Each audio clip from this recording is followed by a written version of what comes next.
Today we are going to be looking at some watercolor basics. So what you're going to need is some watercolor paper, your watercolors, some masking tape. The one I have is 1 inch wide, some water, a watercolor brush. This one is a flat brush. It is 1 inch wide, and optionally a heat gun or a hair dryer.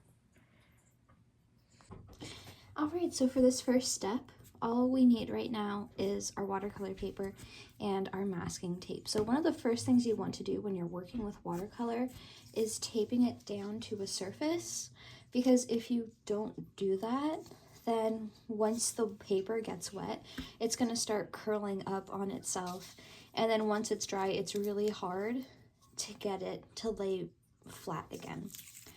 One of the other nice things about taping down your work is that it'll make a really beautiful edge. So you're going to need 4 pieces of tape, but we're just going to go one by one. So one of the things that you want to do is you don't just want to put the masking tape on the watercolor paper straight away, because the masking tape is too sticky, and once we remove the tape from the watercolor paper, it's most likely going to take some of the paper away with it. So what you want to do first is put the tape down on a surface. I prefer to do it on the table, but you can also put it on your clothes. So, you know, the debris that the tape is catching right now will help it not stick so much. I prefer not to do it on clothes just because sometimes hairs get stuck, and then they're hard to remove. So I personally prefer doing it on a flat surface. One of the other things that I would like to point out is that this mat, it's a self-healing mat that I'm using. Each square that you see is in half an inch. So I know my masking tape is 1 inch wide. So what I'm going to do is line up my masking tape with that square. So then I know that I'm getting a 1/2 inch border around my watercolor paper. So now that we've put our masking tape down, you're just going to want to tape down all the sides, trying to keep, if you do not have a self-healing mat, just trying to get it to be the same amount of tape that is on the paper, so that the edge ends up being as even as possible. So just go ahead, take your masking tape, make sure to exhaust the adhesive on each piece of tape, and then just go ahead and make a border around your watercolor paper, making sure that the tape is evenly on there, and making sure that you're not catching any debris in the tape.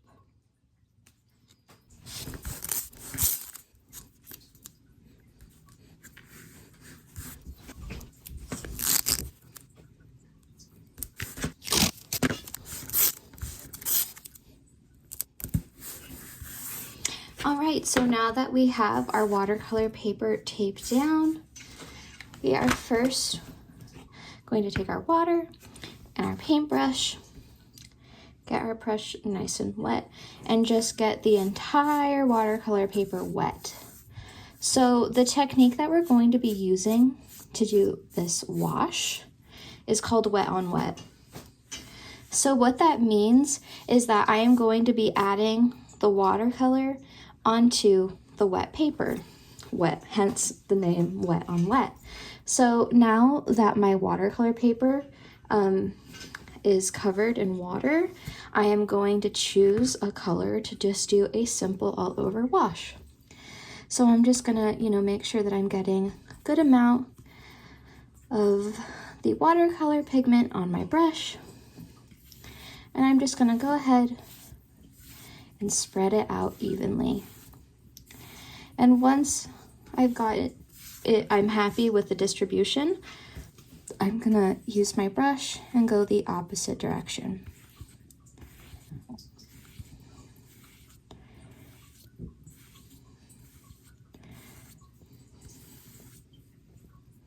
And you can take care of those little edges. If you notice that there's some color missing from the edges, you can just go ahead and fix that.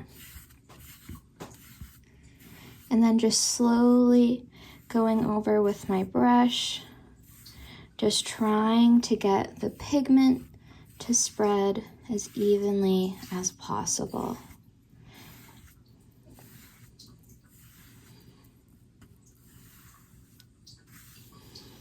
All right, so that was the first step in doing a wash. And this is optional, but I'm gonna go ahead and use a heat gun just to speed up the drying process a bit. All right, so now I'm happy with the level of dryness, and it is okay to touch your watercolor paper. And I've noticed that the masking tape has bubbled up a little bit. So I'm just gonna go ahead and just press it right back down, okay? So now that you've seen me do just a simple wash, you can go ahead, and what you're going to want to do again is get your water, dip your brush, and then just do a simple all over layer with just water on your watercolor paper.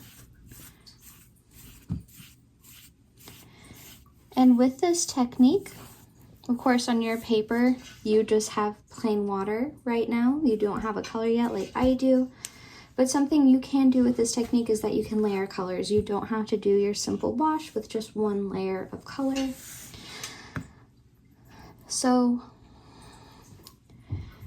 now that you are doing just your one simple color wash, you can either wait for it to dry or use a heat gun. And once that's dry, if you want to, you can just leave the wash as is, and you can use it to sketch on. You can do this in your sketchbooks, or you can keep doing watercolor, and as I'm going to do, you can even add more color over it. So I'm going to grab some of this yellow. Again, make sure you have a good amount of water on your brush to really help grab that pigment. And I'm going to do a gradient. And the way that I'm going to do this is just putting this yellow on one part of the paper, and I'm going to gently push the pigment to around 1/3 to 1/2 of the page. Then I'm going to rinse my brush, and if your water is starting to change color, it's okay. You don't need to change it. So I'm just making sure that my brush is pretty rinsed, and now I'm going to go in downward strokes. And notice that I started in the center of the page, and now I'm going left into that color that I've added. I'm not pushing the color anymore to the side because I want to maintain the gradient of yellow to pink. So just gentle downward strokes, okay?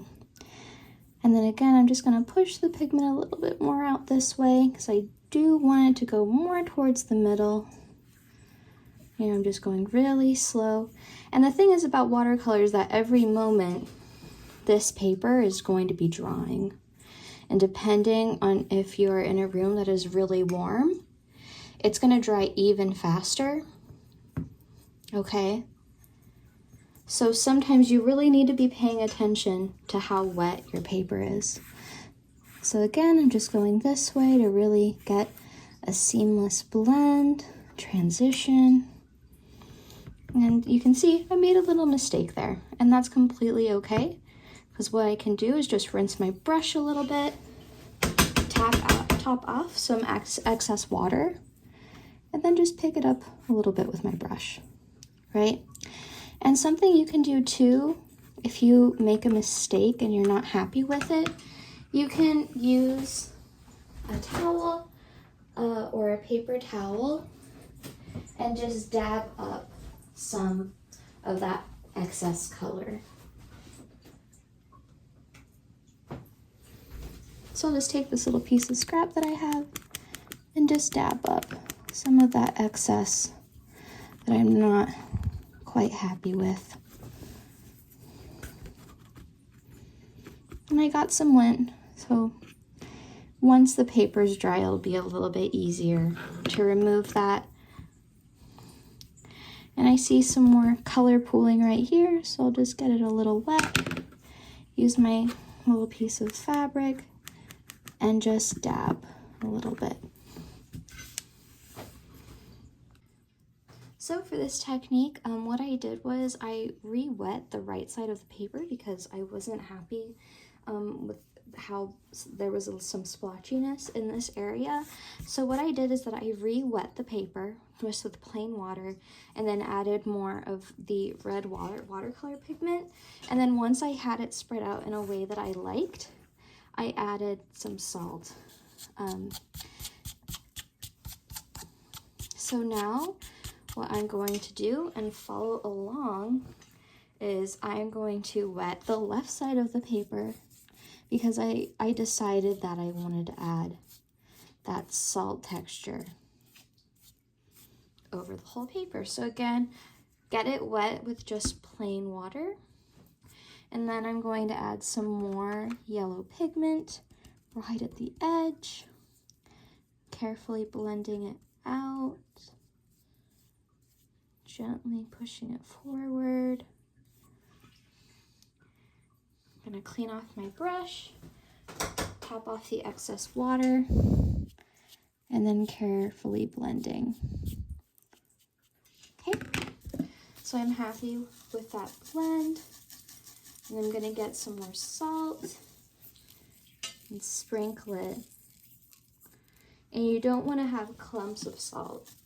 Do multiple small amounts of salt until you get the desired amount, because if you do too much at once, it's gonna make clumps. And because if the salt is too close to each other, it's not gonna be able to dry well, okay?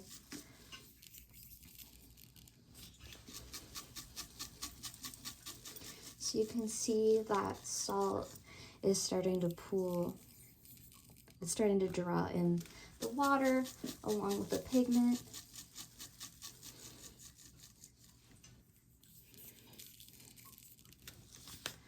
All right, and I'm happy with that distribution, so I'm gonna go ahead and either let it dry or dry it with the heat gun.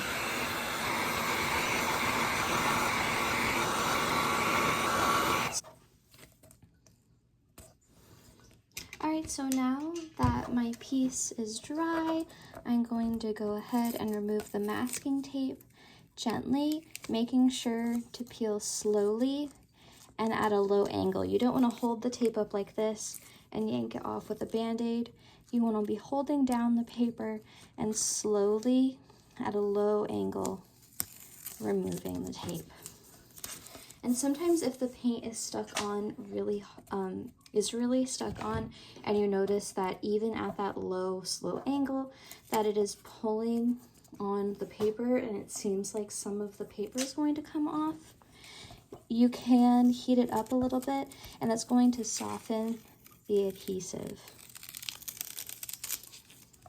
so that it doesn't tear at the paper.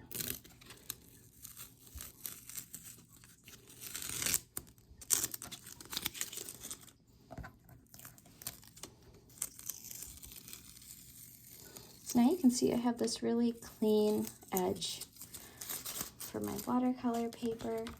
I'm gonna go ahead and remove that salt now that it is thoroughly dry.